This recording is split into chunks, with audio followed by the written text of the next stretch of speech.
ధ్యానం చెప్తే ఎవరు చేసేవాళ్ళు కాదు. అప్పుడు ఎనర్జీస్కి, అప్పుడున్న ఎనర్జీ సిస్టమ్కి ఎవరు కళ్ళు మూసుకొని ధ్యానం చేయంటే మీరు ఎవరు పిచ్చోడు అనుకుంటారు. సో ఆయన ఏం చేశారు, శ్రద్ధ షాబురి అని చెప్పేసి షిరిడి సాయిబాబా అంత సబ్కా మాలిక్ ఏక్ హే, అందరికీ ఒక్కడే మాలికుడు అని అలా చెప్తూ ఆ భక్తి పారవశ్యంలో వాళ్ళని ఏమంటారు, ఆ భౌతిక జీవితం నుండి బయటకు వచ్చి ఆధ్యాత్మిక అనుభూతిని ఆయన కలిగించారు షిరిడి సాయిబాబా కదా.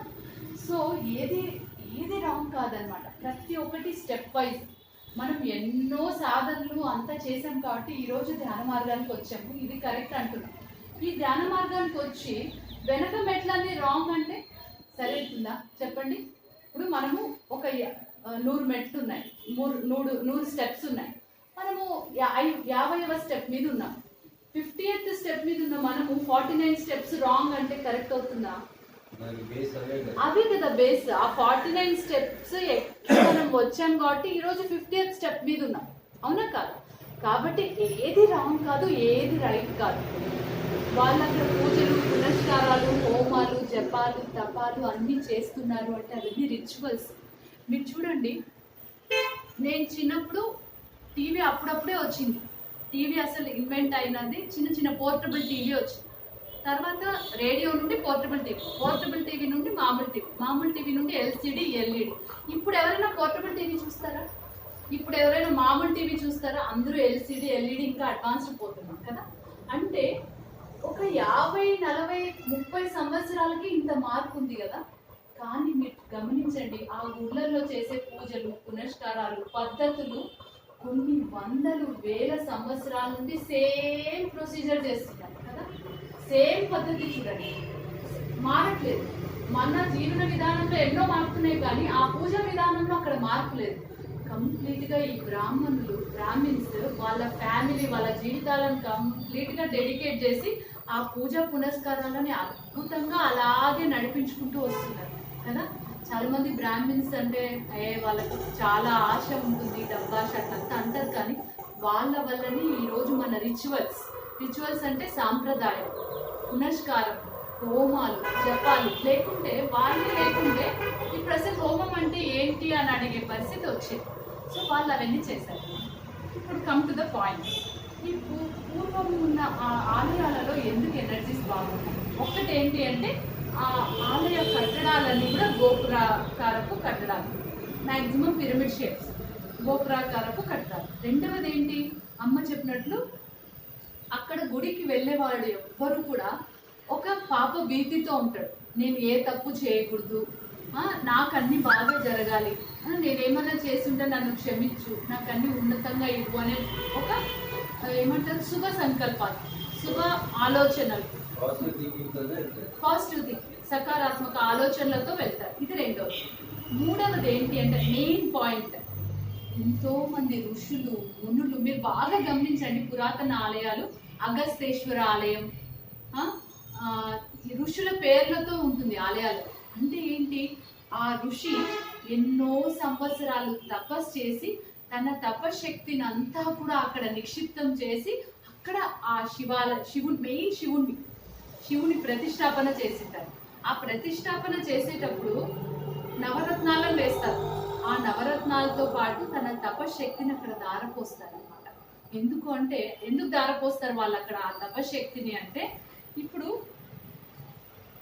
వాళ్ళు అసలు ఏది లేదు జీవితంలో, జీవితం అంతా కూడా మిథ్య, మాయ.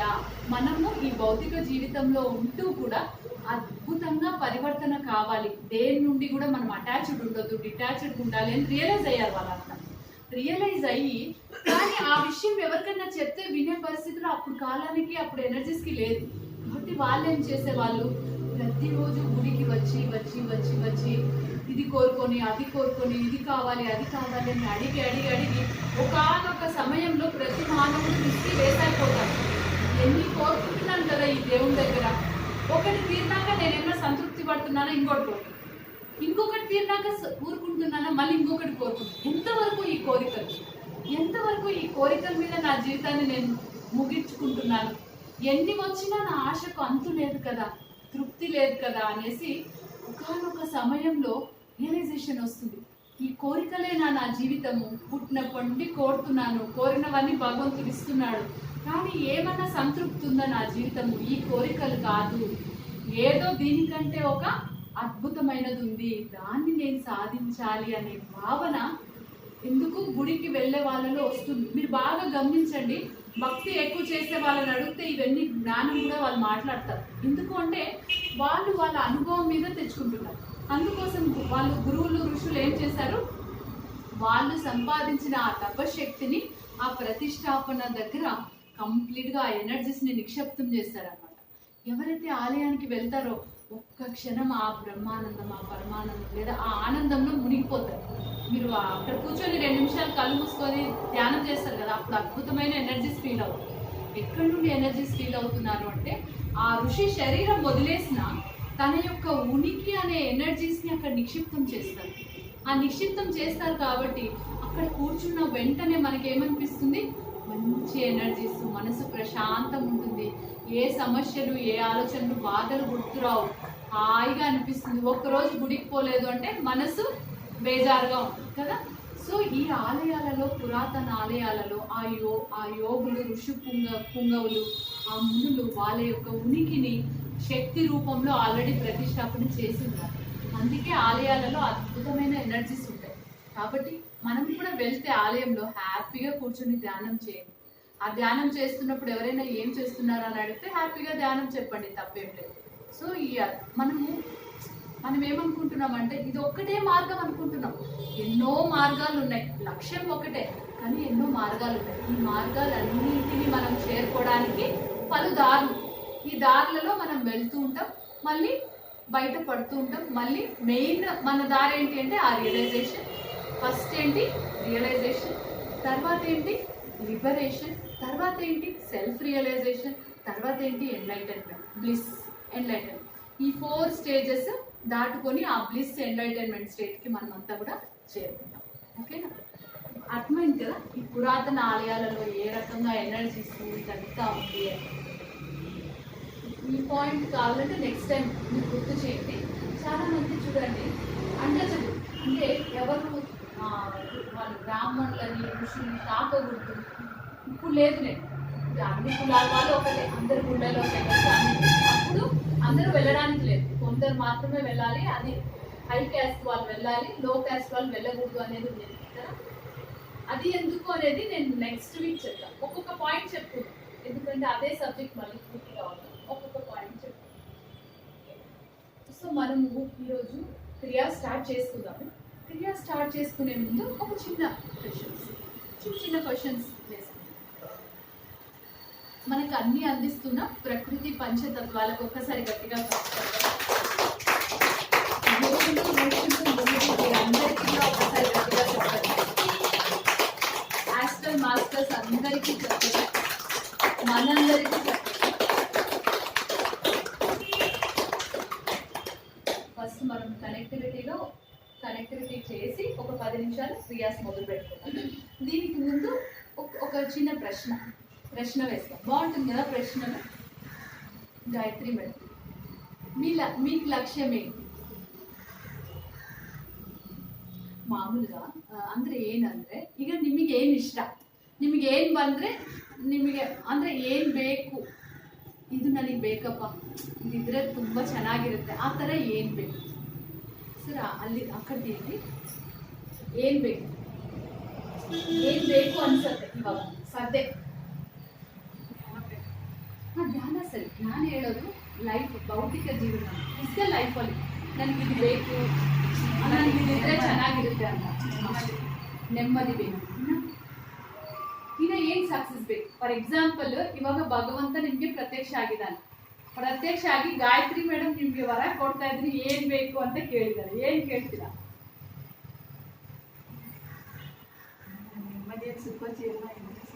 ನೆಮ್ಮದಿಯಾಗಿದ್ರೆ ಏನು ಬೇಕು? ಖುಷಿಯಾಗಿದೆ. ನಾನೇನು ಹೇಳ್ತಿದ್ದೀನಿ, ಇಲ್ಲಿ ನೀವು ಸ್ಪಿರಿಚುವಲ್ ಆನ್ಸರ್ ಕೊಡಬೇಕು ಅನ್ನೋದೇನಿಲ್ಲ. ಫಾರ್ ಎಕ್ಸಾಂಪಲ್ ಇವಾಗ ಮೇಡಮ್ ನಮಗೆ ಒಂದು ದೊಡ್ಡ ಮನೆ ಇರಬೇಕು ಮೇಡಮ್ ಅಂತ ಇದ್ರೆ ಪರವಾಗಿಲ್ಲ, ಏನು ತಪ್ಪಿಲ್ಲ, ಅದು ಬೇಕಲ್ಲ, ಎಲ್ಲ ಬೇಕೇ ಬೇಕು, ಅವೆಲ್ಲ ಇದ್ರೇನೆ ಜೀವನ. ಭೌತಿಕ ಜೀವನ ಆನಂದವಾಗಿರ್ಬೇಕು. ಆಧ್ಯಾತ್ಮಿಕತೆ ಎದಕ್ಕೆ ತಗೊಂಡಿದ್ವಿ ನಾವು? ಭೌತಿಕ ಜೀವನ ಚೆನ್ನಾಗಿರೋದಕ್ಕೆ, ಹೌದಲ್ಲ?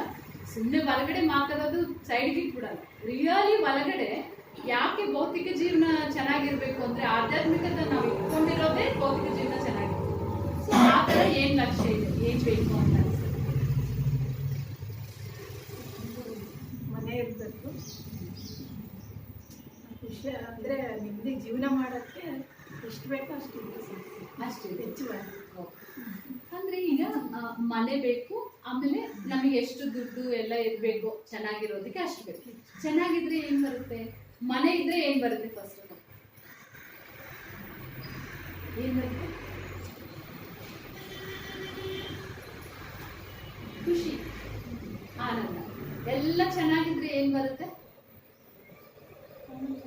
ಆನಂದ. ಅಂದ್ರೆ ಮನೆ ಬೇಕು, ಮನೆಗಿರೋರೆಲ್ಲರೂ ಚೆನ್ನಾಗಿರ್ಬೇಕು, ನಮ್ಗೆ ಎಷ್ಟು ದುಡ್ಡು ಬೇಕೋ ಅಷ್ಟು ದುಡ್ಡು ನಮ್ಮ ಹತ್ರ ಇರಬೇಕು. ಇದೆಲ್ಲ ಇದ್ರೆ ಏನ್ ಬರುತ್ತೆ ಫೈನಲಿ ಅಂದ್ರೆ ಆನಂದ. ಸೊ ಇವೆಲ್ಲ ಇದ್ರೆ ನಾನು ಆನಂದವಾಗಿ ಇರ್ತೀನಿ ಅಂತ ಇವೆಲ್ಲ ಬೇಕು ಅಂತ ಅನ್ಕೊಂಡ್ರೆ ಕವಿತಾ, ನಿಮಗೆ ಏನ್ ಬೇಕು? ನಾರ್ಮಲ್ ಲೈಫಲ್ಲಿ, ಫಿಸಿಕಲ್ ಲೈಫಲ್ಲಿ, ಅದೇನು ಪೂರ್ತಿ ಆಧ್ಯಾತ್ಮಿಕ ಬೇಡ, ಫಸ್ಟ್ ನಾರ್ಮಲ್ ನಾವು ಡಿಸ್ಕಸ್ ಮಾಡಿ. ಮಕ್ಕಳು ಚೆನ್ನಾಗಿ ಓದಬೇಕು, ಒಳ್ಳೆ ರೂಟಲ್ಲಿ ಕರ್ಕೊಂಡು ಹೋಗ್ಬೇಕು ಮಕ್ಕಳನ್ನ. Very good. ಒಳ್ಳೆ ಎಜುಕೇಷನ್ ಕೊಟ್ಬಿಟ್ಟು ಅವರಿಗೆಲ್ಲ ಚೆನ್ನಾಗಿ ಸೆಟ್ ಮಾಡಬೇಕು. ನಾವು ಲೈಫಲ್ಲಿ ಸೆಟ್ ಆಗಬೇಕಂದ್ರೆ ಒಂದು ಮನೆ ಇರಬೇಕು, ಕಾರ್ ಇರಬೇಕು, ಚೆನ್ನಾಗಿರ್ಬೇಕು, ಹ್ಯಾಪಿಯಾಗಿರ್ಬೇಕು. ಪುರುಷೋತ್ತಮ್ ಸರ್ ಬಂದಿಲ್ಲ, ಬಂದಿದ್ರೆ ಬೇಷಿತ್ತೆಲ್ಲ ಕೇಳ್ತಿದ್ರು. ಅಷ್ಟೇ ಮೇಡಮ್. ಇವೆಲ್ಲ ಬೇಕು, ಎಲ್ಲ ಬೇಕು, ನೆಮ್ಮದಿ ಬೇಕು. ಮೇನ್ ಇವೆಲ್ಲ ಇದ್ರೆ ಆಟೋಮ್ಯಾಟಿಕಲಿ ಪ್ರಶಾಂತ. ಸೊ ಫಸ್ಟ್ ಒಂದು ಮನೆ ಇರಬೇಕು, ಕಾರ್ ಇರಬೇಕು, ಮಕ್ಕಳು ಚೆನ್ನಾಗಿ ಓದಬೇಕು, ಅವ್ರು ಸೆಟ್ಲ್ ಆಗಬೇಕು, ನೀವು ಸೆಟ್ಲ್ ಆಗಬೇಕು, ಎಲ್ಲರೂ ಚೆನ್ನಾಗಿ ಇಷ್ಟೆಲ್ಲ ಬೇಕು ಅಂದಿರಲ್ಲ. ಇಷ್ಟೆಲ್ಲ ಬಂದ್ರೆ ಏನ್ ಬರುತ್ತೆ ನಿಮ್ಗೆ? ಆನಂದದಿಂದ ಇರ್ಬೋದು, ನೆಮ್ಮದಿಯಿಂದ ಇರ್ಬೋದು. ಆನಂದ ಬರುತ್ತೆ. ಮನೆ ಇದ್ರೂ ಆನಂದ, ಕಾರ್ ಇದ್ರೂ ಆನಂದ, ಮಕ್ಳು ಚೆನ್ನಾಗಿ ಓದ್ತಾ ಇದ್ರು ಆನಂದ, ಮಕ್ಳು ಸೆಟ್ಲ್ ಆದ್ರೂ ಆನಂದ, ಆಮೇಲೆ ನೀವು ಸೆಟ್ಲ್ ಆದ್ರೂ ಆನಂದ. ಆಮೇಲೆ ಈ ಆನಂದಕ್ಕೋಸ್ಕರನೇ ಇಷ್ಟೆಲ್ಲ ನೀವು ಬೇಕು ಅನ್ಕೊಂಡಿರ್ತೀವಿ, ಕರೆಕ್ಟ್ ಅಲ್ಲ? ಮೇನ್ ಲಕ್ಷ್ಯ ಏನು? ಫೈನಲ್ ಆನಂದ. ಈ ఆనందకోస్కరనే అವೆಲ್ಲ ಬೇಕು ಅಂತ ಅನ್ಕೊಳ್ಬೇಕು. మేము నిమిగేం ಬೇಕು? నాకు ముందు నుంచినే కొంచెం గోల్స్ ఉన్నాయి. గోల్స్ రీచ్ అవ్వాలి. అదే చెప్పండి మేడం, మేము కూడా ఇన్స్పైర్ అది అయిన తర్వాత చెప్తాను. అయిన తర్వాత చెప్తాను. ఇప్పుడు మీ అమ్మాయి పెళ్లి కావాలి అనుకుంటారు కదా, అది చెప్పండి. పెళ్లి కావాలి, కొంచెం ఫైనాన్స్ ఇది ఉంది, ఫైనాన్షియల్ అంతా బాగా కావాలి. అది రెండే. ఒకటి అమ్మాయి పెళ్లి, అమ్మాయి పెళ్లి, రెండవది ఫైనాన్స్. అమ్మాయి పెళ్లి అయితే మీకేంటి? సంతోషం. ఫైనాన్స్ గా డబ్బులు బాగా వచ్చి పుష్కలంగా అసలు లేదు. అమ్మాయి పెళ్లి వచ్చేసి మాకు ఎంత కావాలనుకుంటే పుష్కలంగా. ఎందుకు మేడం కంజూస్ ఎందుకు? తృప్తిగా రానియండి. అంత వద్దు మేడం, అంత ఆశ కూడా లేదు నాకు. అవి రెండు ఉంది. సో ఇవి రెండు వస్తే ఏం లభిస్తుంది? సంతోషం ఉంటుంది, సంతోషం, ఆనందంగా ఉంటాము, టెన్షన్లు ఉండవు, హాయిగా ఉండి ధ్యానం చేసుకుంటే ఉండేదాకా హాయిగా ఉంటే చాలు. ఇవన్నీ కూడా ఆనందాన్ని పొందడం. అమ్మ నీకేం కావాలి?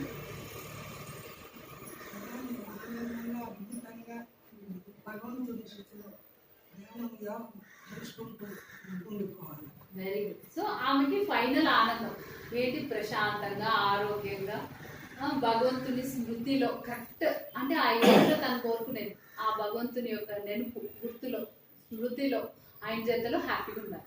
మీరు నీకేం కావాలి?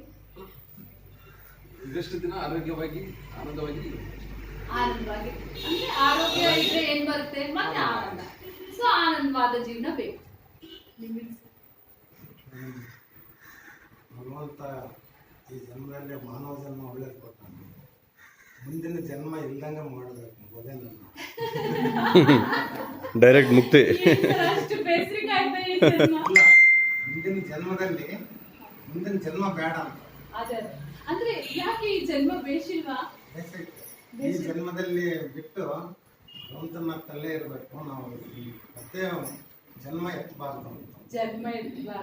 సార్ మీ యొక్క క్వశ్చన్కి ఆన్సర్ నేను ఒక స్టోరీ చెప్తాను, మీరు గుర్తు చేయండి. ಟಾಪಿಕ್ ಆಯ್ತಾಯಲ್ಲ. ಸೊ ಈ ತರ ಜನ್ಮ ಇಲ್ದಂಗೆ ಆದ್ರೆ ಏನ್ ಬರುತ್ತೆ? ಆನಂದವಾಗಿರ್ಬೋದು ಅಂತ ನೀವು ಅನ್ಕೊಳ್ತಾ ಇದ್ದೀರಾ.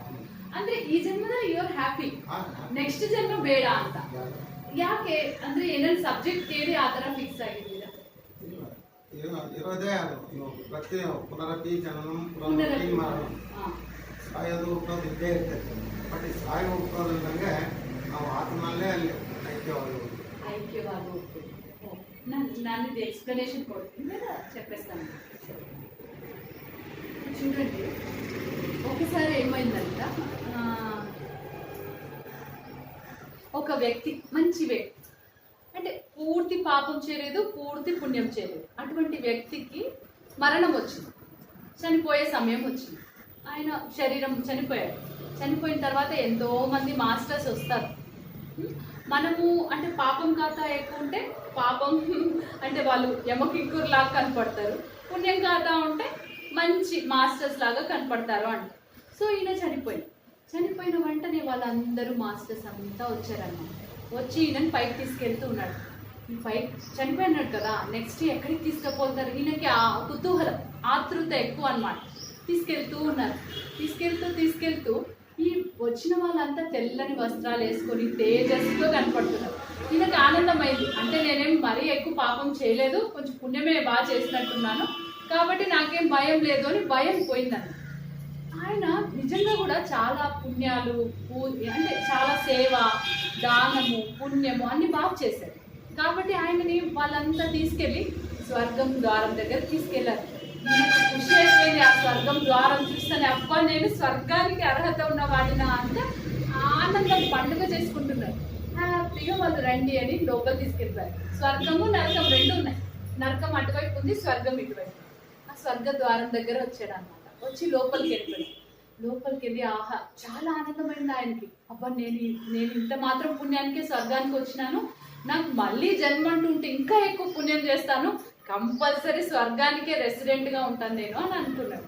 లోపల వెళ్ళాడు, అంతా వెలుగు, అంతా తేజస్సు, అంతా ఖుషి, అంతా ఆనందం, దుఃఖం అనేది లేదు, బాధ అనేది లేదు, సంతోషము, ఆనందం ఇది ఒకటే ఉందన్నమాట. ఆయనకు ఒక వారం అయింది, 10 రోజులైంది, పండుగ చేసుకున్నాడు. పండుగ అంతా చేసుకున్నాక అనిపించింది స్వర్గం అయితే చూశాను, ఒకసారి నరకం కూడా చూసొస్తే బాగుంటుంది కదా. అది ఎట్లుంది, స్వర్గం ఇంత బాగుందని తెలిసింది, కానీ నరకం అని చిన్నప్పటి నుండి అమ్మ వాళ్ళు చెప్తున్నారు. సూదులతో గుచ్చుతారు, ఎన్నెలో వేయిస్తారు, నూనెలో వేయిస్తారు, కత్తులతో పొడుస్తారు, ఇవన్నీ విన్నాను కదా, ఒక్కసారి చూద్దాము అనిపించింది. అక్కడ వెళ్ళారనమాట. ఒక మాస్టరు, ఒక దత్తాత్రేయుడు అక్కడ కూర్చొని ఉన్నాడు. ఆయన దగ్గరికి వెళ్ళి, స్వామి ఒక్కసారి నరకం చూసి రావాలని ఆశ కలుగుతుంది, కొంచెం నన్ను ఎలాగో ఒకలాగా పంపిస్తారా అని అడిగాడు. ఆయన ఏమన్నాడు, అవునా నరకం చూడాలనుకుంటున్నావు, సరేలే అని చెప్పేసి భటులను పిలిపించి ఈయనను కొంచెం నరక ద్వారాల దగ్గరికి తీసుకెళ్ళి నరకం చూపించి మళ్ళీ స్వర్గానికి పిలుచుకురండి అని చెప్పి ఆ భటులతో హాయిగా వెళ్ళాడనమాట. ఆ నరక ద్వారం కనిపిస్తూ ఉంది. ఆ ద్వారం దగ్గరే అన్ని ఏమంటారు, ఒక రకమైన వైబ్రేషన్. ఆ ద్వారం దగ్గరికి పోగానే ఈయనలో భయం మొదలైపోయింది. భయము, ఒక బాధ, క్షోభ, దుఃఖము అంతా ఒక నరకపు నొప్పి స్టార్ట్ అయిపోయింది. ఆ నరక ద్వారం దగ్గర భగవంతుని తలుచుకుంటూ లోపల అడుగు పెట్టగానే అరుస్తున్నారు, గట్టిగా సౌండ్స్, ఒకరు ఏడుస్తున్నారు, ఒకరు అరుస్తున్నారు, ఒకరు బాధపడుతున్నారు, ఇవన్నీ వినపడుతున్నాయి అన్నమాట. అట్లే లోపలికి పోతున్నాడు. భటులు ఏమన్నారు, మేము ఇక్కడే ఉంటాము, నువ్వు అంతా చూసుకొని వచ్చేసే బయటికి అని. సరే స్వామి అని చెప్పేసి లోపలికి వెళ్తున్నాడు. ఒక దగ్గర సుదులతో గుచ్చుతున్నారు, ఒక దగ్గర నూనెలో వేయిస్తున్నారు, ఒక దగ్గర కత్తులతో పొడుస్తున్నారు, ఒక దగ్గర కొరడాలతో కొడుతున్నారు, అన్ని చూస్తున్నాడు అన్న. అలా చూస్తూ 1 కిలోమీటర్ నడిచాక చూస్తే జీసస్ క్రైస్ట్ ఉన్నాడు అక్కడ. ఎవరున్నారు? జీసస్ క్రైస్ట్ ఉన్నాడు. ఆయనకి ఆశ్చర్యం అయిపోయింది.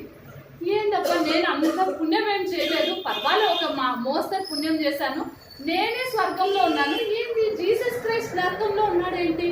ఓహో, ఎవరికి తెలియకుండా జీసస్ క్రైస్ట్ చాలా పాపం చేశాడేమో, అందుకే ఆయన ఇక్కడ వచ్చాక నరకానికి వచ్చాడు. అంటే నేనే జీసస్ క్రైస్ట్ కంటే గ్రేట్ ఏమో, ఆయన కంటే ఎక్కువ పుణ్యం నేనే చేసినట్టున్నా అనేసి జీసస్ క్రైస్ట్ని చూసి ఫోన్లే పాపం ఏం చేస్తాం, ఆయన నరకంలో ఉండి ఆ నరక బాధ అనిపిస్తున్నాడేమో అనుకున్నాడు. కొంచెం ముందుకు పోయినాడు అండి. ముందుకు పోతే మొహమ్మద్ నబీ ఉన్నాడు అక్కడ. అయ్యో, మొహమ్మద్ నబీ ముస్లిం ఇస్లాంని స్టార్ట్ చేసింది ఆయన. దేవదూత అంటారు. ఈయన కూడా ఇక్కడ ఉన్నాడు ఏంటి అంటే ఈయన కూడా నాకంటే ఎక్కువ పాపం చేస్తుంటాడు, అందుకే నరకంలో ఉన్నాడు అనుకున్నాడు. ఇంకొంచెం ముందుకు పోయినాడంట. ముందుకు పోతే బుద్ధుడు ఉన్నాడంట అక్కడే. అయ్యో బుద్ధుడు కూడా ఇక్కడే ఉన్నాడు కదా అంటే బుద్ధుడు కూడా పూర్తి పుణ్యం చేయలేదు, ఆయన కూడా పాపం చేశాడు అనుకున్నాడు. ఇంకొంచెం ముందుకు పోయినాడంట. ఇంకొంచెం ముందుకు పోతే రాఘవేంద్ర స్వామి. ఆ తర్వాత ఇంకొంచెం ముందుకు పోతే షిరిడి సాయిబాబా ఉన్నాడు.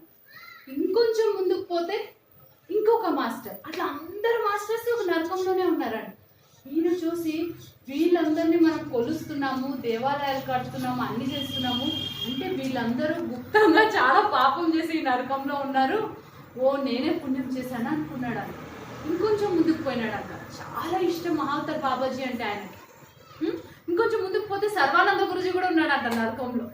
ఏంటబ్బా సర్వానంద గురుజీ, శ్రీవాణి మేడం సహస్రార మాస్టర్ అన్నారు, ఈ సర్వానంద గురుజీ నరకంలో ఉన్నారేంటి, నాకేం అర్థం కావట్లేదు. ఆయనకి తల ఒక రకంగా షాక్ అయిపోయింది అనేసి ఇంకొంచెం ముందుకు పోతే మావతార్ బాబాజీ లైట్ బాడీతో అక్కడే ఉన్నారు, అంటే కాంతి శరీరంతో ఉన్నారు.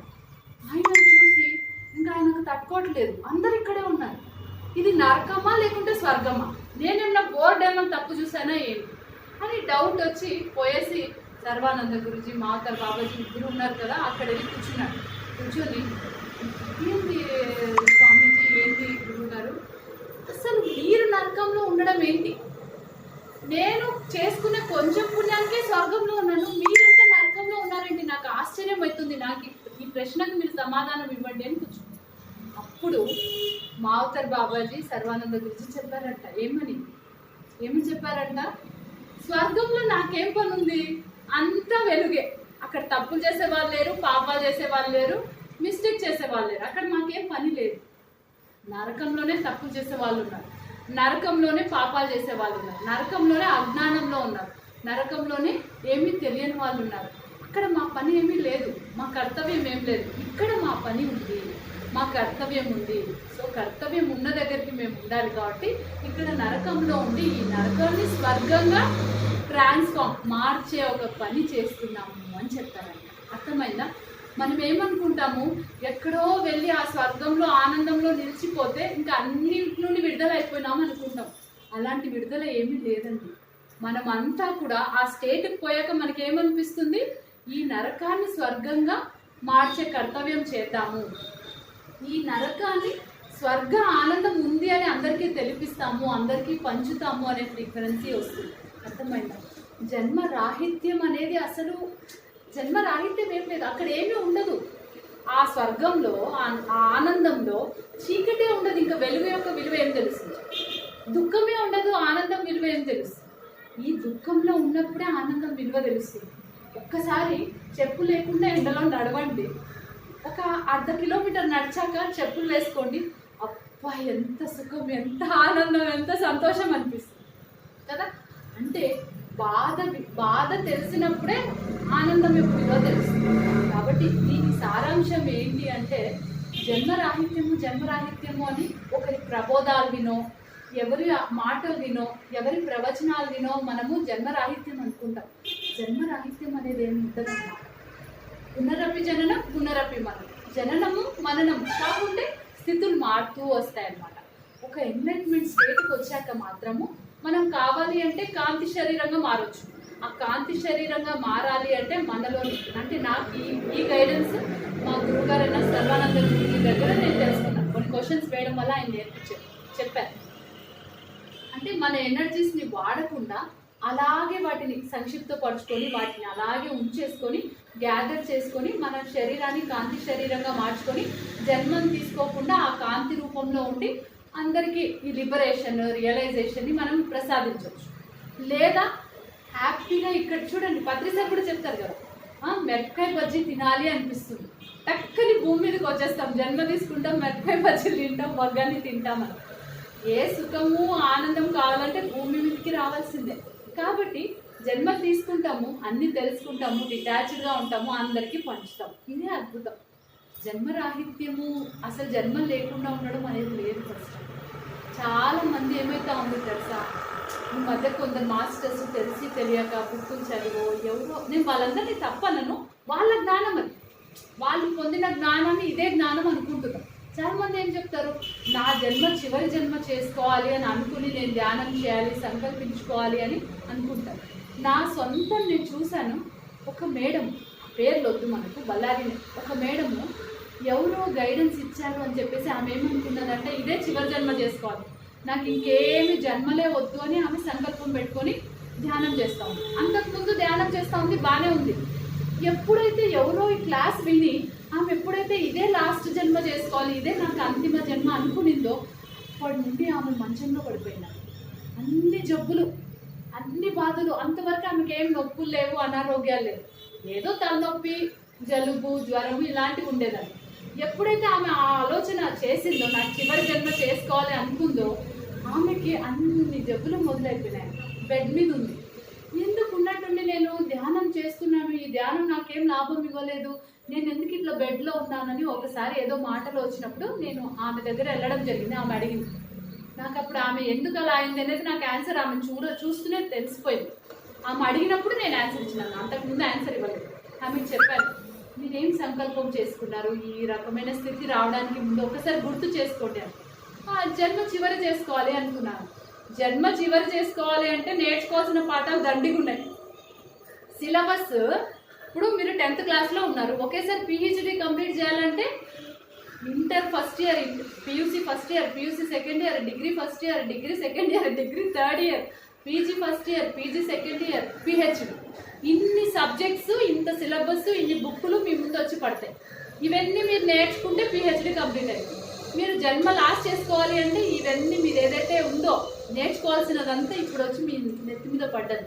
ఇప్పుడు ఏమైంది, అవన్నీ నేర్చుకునేకి ఇన్ని జబ్బులతో మీరు పడిపోయారు. అందుకే మనము జ్ఞానం లేకుండా ఏ సంకల్పం తీసుకునేకి మనం ముందుకు వెళ్ళొద్దు.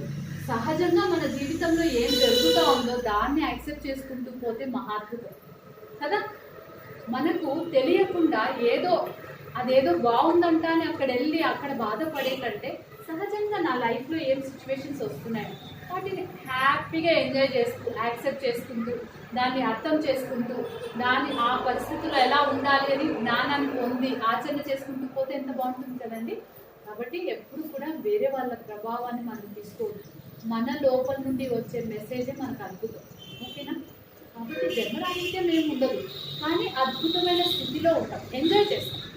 మనమేమి వరకు ప్రతి సమస్యని, ఈ సమస్య నేను ఒకటే అనే రకంగా మనము ముందుకు వెళ్తున్నాం. కాబట్టి ఈ సమస్య నాకు నేర్పించడానికి వచ్చింది, ఇది ఒక నాటకం లాగా ఉంది అంటే ఈ బాధ ఏమి ఉండదు. మనం పూర్తిగా ఇన్వాల్వ్ అయిపోయి నటన చేస్తున్నాం. ఎవరైనా సినిమాలలో యాక్షన్ కొంచెం ఎక్కువ చేస్తే ఏమంట, పావులకు రూపాయి యాక్షన్ చేస్తున్నాడు అంట. మనము ఈ పరిస్థితులు నేర్చుకోవడానికి కాకుండా పరిస్థితి నేను ఒకటే అనుకుంటున్నాం కాబట్టి ఈ సమస్య. కాబట్టి ఏది వద్దు, సహజంగా తీసుకుందాం, హ్యాపీగా ముందుకెళ్దాం. జన్మరాహిత్యం అనేది ఏమి ఉండదు అన్నమాట. యాక్చువల్లీ జన్మలు తీసుకుంటూనే ఉంటాం, అంత జ్ఞానం పొందేది.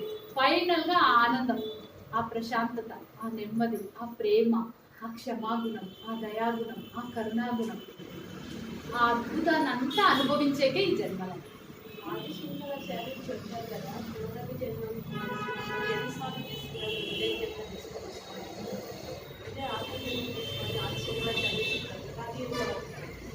ఆఖరి జన్మ అన్నది ఆయన ఏంటి అంటే ఈ రకమైన, అంటే ఎంతసేపు నాకు ఇది కావాలి, నాకు అది కావాలి, వీడికి ఎక్కువ ఉంది, వాడికి తక్కువ ఉంది, భయంగా ఉంది, నేను ఓడిపోతున్నాననే భయంతో, లేదా కండిషన్తో, ఎక్స్పెక్టేషన్తో, డిమాండ్తో జీవించే ఒక ప్రేమ, చూపించే ఒక ప్రేమ, అహంకారంతో జీవించే జీవితం, తర్వాత ద్వంద్వత్వంలో జీవించే జీవితం నుండి ఇవన్నీ విడుదల అయిపోయి ఎటువంటి స్థితి, లిబరేషన్, రియలైజేషన్, అద్భుతమైన ఒక ఎన్లైటెండ్ స్టేట్కి చేరమని.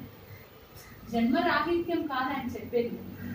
ఇవన్నిటి నుండి ఈ యొక్క ఏమంటారు అవగుణాల నుండి దూరం అయిపోయి స్వగుణాలతో ఎన్లైటెండ్ మాస్టర్గా అయ్యి నీవు అద్భుతమైన జ్ఞానాన్ని పంచు, అది ఆయన చెప్తుంది.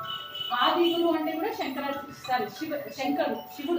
శంకరుడు కదా. ఆ ఆది గురువు కూడా ఆ స్థితిలో ఉండి అందరికీ ఆ జ్ఞానాన్ని, శక్తిని పంచుతుంది. అలా అంటే పునరపి నేర్చుకోవడానికి నిజంగా చెప్తున్నాను. మనం ఎంతో భాగ్యం చేశాం కాబట్టి ఈరోజు ధ్యానానికి వచ్చాం.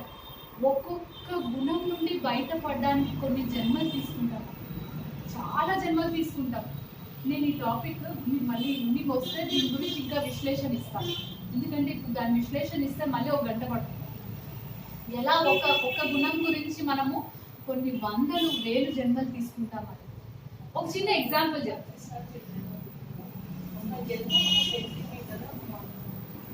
ఒక జన్మ ఒక శక్తి సెంటిమెంట్ నుండి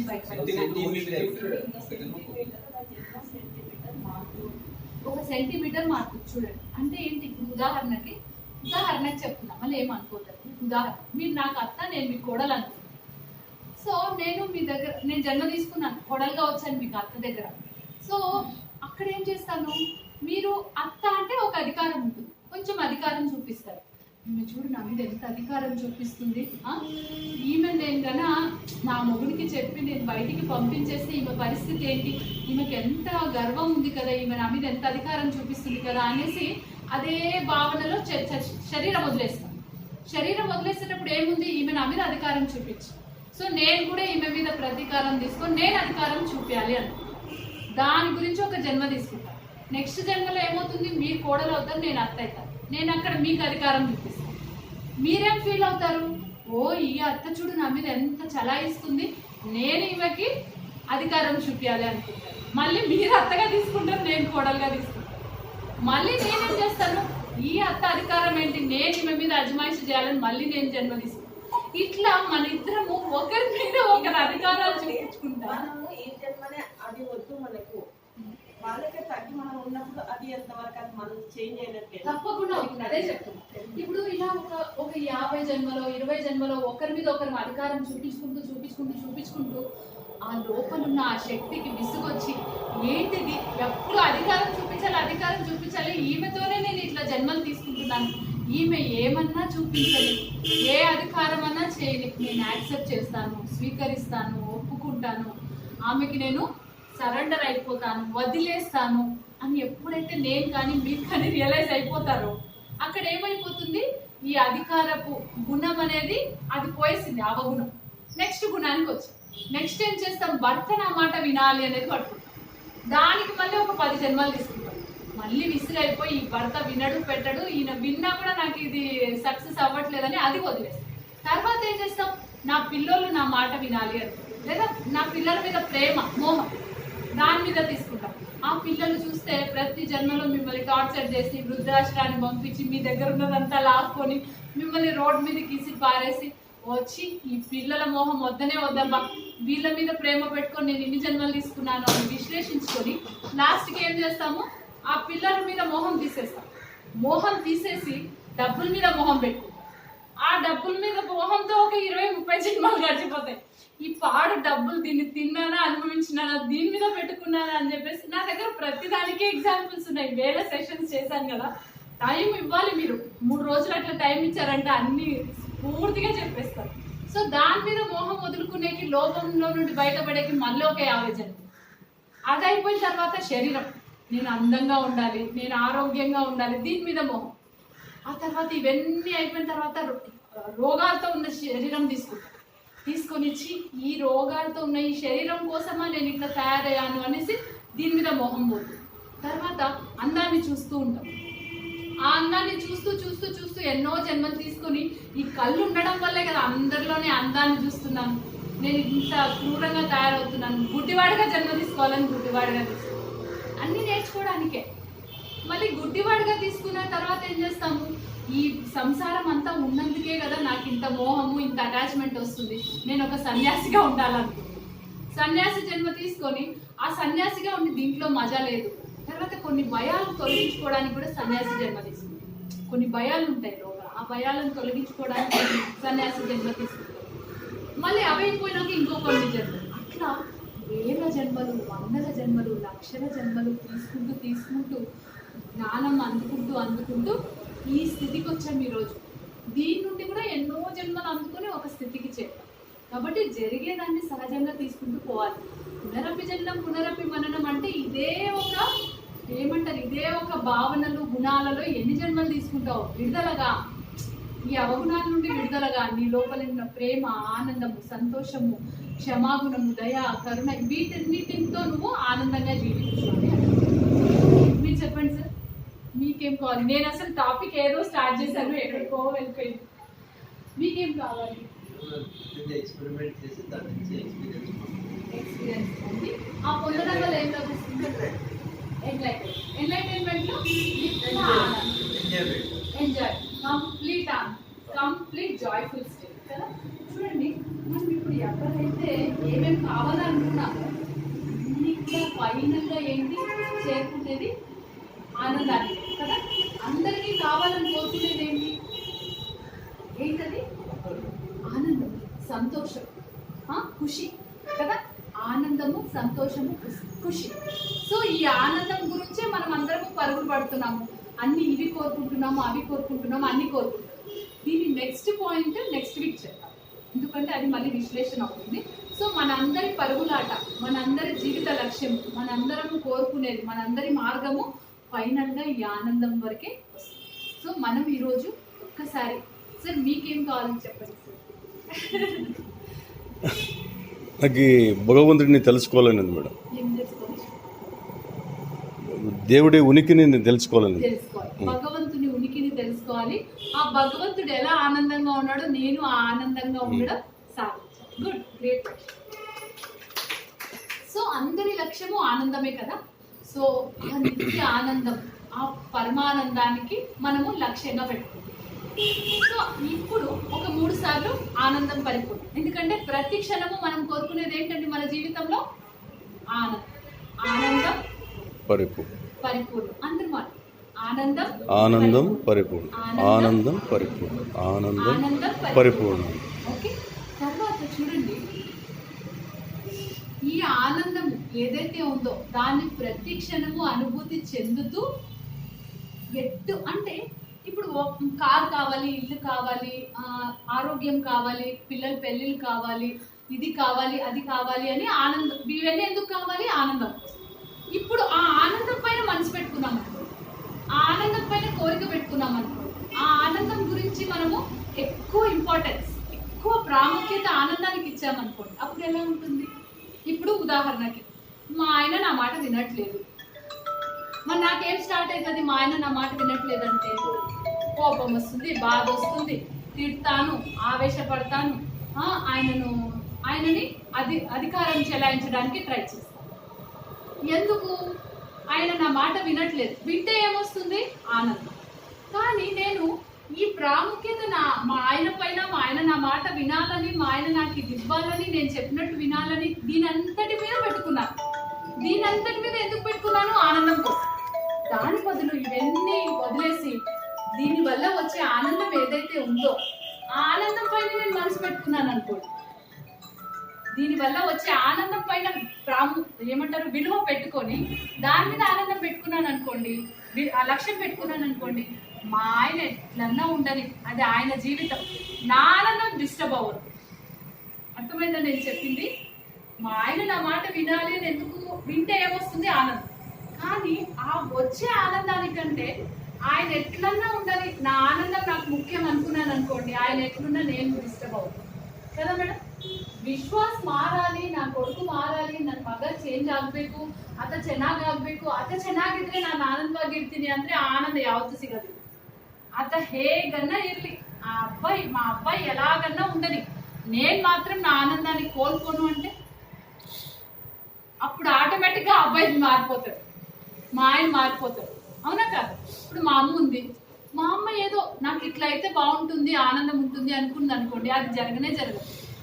ఎవరన్నా ఎట్లన్నా ఉండని, నేను ఆనందంగా ఉండాలి, నాకు ఎవరు ఎట్లున్నా నా ఆనందం డిస్టర్బ్ అవ్వట్లేదు కదా అని నేను ప్రతి క్షణము నేను చెక్ చేసుకుంటాను, ప్రతి క్షణము నేను ఎరుకతో జీవిస్తాను అంటే ఈ ఆనందం డిస్టర్బ్ కాదు. కాబట్టి మన లక్ష్యం ఇప్పుడు ఏం పెట్టుకోవాలండి?